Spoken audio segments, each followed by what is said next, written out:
Dear students, आज हम एक और एक्सपेरिमेंट के विषय में जानेंगे। वो है एलसीआर परिपथ की अनुनादी आवृत्ति तथा विशेषता गुणांक का मान ज्ञात करना।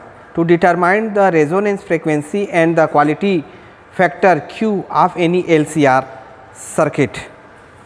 और इसके लिए हमारा जो total impedance of the circuit होता है वो होता है √R² plus XL minus XC square, जहाँ पर R जो है प्योर रेजिस्टेंस है, XL परिपथ में कुंडली की प्रतिबाधा है और XC परिपथ में संधारित्र का प्रतिघात है।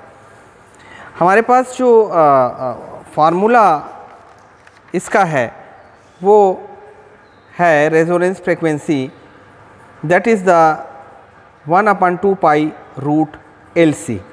ऑब्वियसली हमारे पास जो सर्किट है एलसीआर सर्किट का वो ये है। यहाँ पर आप देख सकते हैं कि एक रेजिस्टेंस, इंडक्टेंस L और कैपेसिटेंस ये किसी AC सोर्स के साथ जो है वो सीरीज़ में है।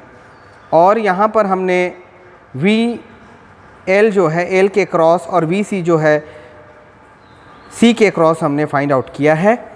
और इसलिए यहाँ पर जो L और C की वैल्यूज़ है, इस वैल्यूज़ को हम जब इस फार्मूला पर रखेंगे जो कि 1/2 पाई √LC है, तो इससे हमें इस LCR सर्किट की फ्रीक्वेंसी पता लग जाएगी। और जब ये सोर्स रेजोनेंस क्या है कि जो LCR सर्किट की जो फ्रीक्वेंसी है वो जब इस AC सोर्स की फ्रीक्वेंसी के एग्जैक्टली बराबर हो जाएगी, तब इस सर्किट में करंट जो है वो मैक्सिमम होगी।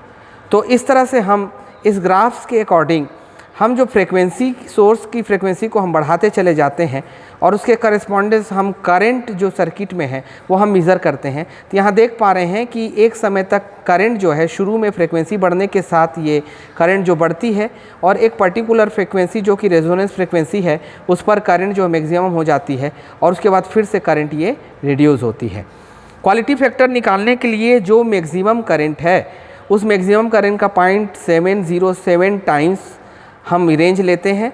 और ये रेंज जो है जिस पॉइंट पर हमारा मिलता है उस दोनों पॉइंट पर हमने F1 और F2 करके ये डिफरेंसेस हम निकाल लेते हैं। और क्वालिटी फैक्टर का जो फार्मूला है that is the resonance frequency upon the difference.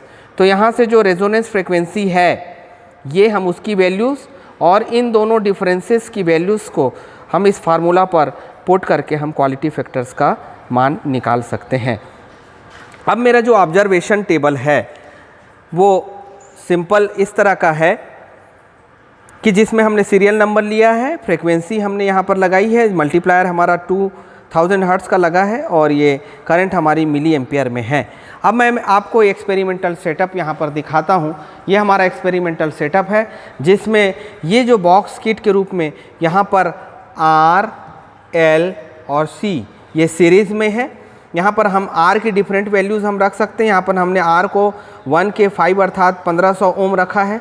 हमने यहाँ L को 100 मिली हेनरी रखा है जिसको हमको हेनरी में कन्वर्ट करना पड़ेगा। यहाँ हमने कैपेसिटर की कैपेसिटी को 0.001 माइक्रोफैराड पे रखा है जिसे हमें फैराड में हमें चेंज करना पड़ेगा। ये हमारे पास AC सोर्स है जो कि AC function generator, sine wave generator के रूप में है। इसकी रेंज को मैंने 2000 हर्ट्ज़ पर रखा है, तो ये मल्टीप्लायर टोटल जो है 2000 का होगा। सपोज़ यहाँ पर 6.3 है तो 6.3 का मैं मल्टीप्लाई करूँगा किससे, 2000 से, तो जो वैल्यूज़ आएगी वो हर्ट्ज़ में आएगी। यहाँ हमारे पास सीरीज़ में मिली एम्पियर रखा है जो कि इस सर्किट में जो करंट फ्लो होती है उसके बारे में हम बतलाते हैं। यहाँ आप स्पष्टता से देख पा रहे हो कि इसका टोटल रेंज जो है वो 5 मिली एम्पियर का है। ये टोटल रेंज इसका 5 मिली एम्पियर का है। और यहाँ पर 1 मिली एम्पियर जो है 10 डिवीज़न में यहाँ पर डिवाइड है, तो सिंगल डिवीज़न की वैल्यूज़ हो जाएगी 0.1 मिली एम्पियर। सो इसका लिस्ट काउंट है 0.1 मिली एम्पियर। अब मैंने यहाँ पर इसको 1500 पर रखा है R को, इसको मैंने 100 मिली एम्पियर पर रखा है, इसको 0.001 पर रखा है। अब मैं ये ऑन करता हूँ और ऑन करने के बाद मैं इस फ्रिक्वेंसीज़ को मैं इस तरह से बढ़ाते चले जाता हूँ, इस तरह से बढ़ाते चले जाते हैं और उसकी वैल्यूज़ मल्टीप्लायर की सहायता से हम नोट करते चले जाते हैं।